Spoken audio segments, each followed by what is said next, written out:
Maswerteng umaga po mga ka-STL. Narito na po ang resulta ng STL Pampanga para sa araw na to, first draw December 23, 2024. Araw ng Lunes. Naway ang mga natayan niyo pong mga numero kanina ay manalo nawa ngayong umagang ito, 11 AM. Kaya kunin niyo na po ang inyong mga tickets. Narito na po ang resulta.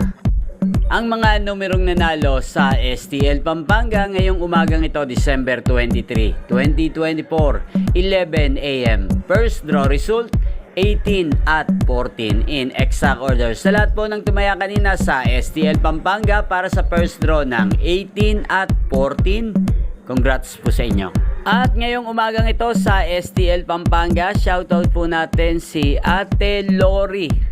Ate Lori ng Pampanga, shoutout po sa iyo. Naway nasa mabuti ka pong kalagayan. At ang mga tinataya mong mga numero sa Pampanga, sana ay manalo na po ngayong umagang ito. Inyo pong napanood ang resulta ng STL Pampanga sa channel na to, Roderick Hernandez TV. Magkita-kita pong muli tayo mamayang alas 4 ng hapon dito po sa channel na to. Thank you for watching.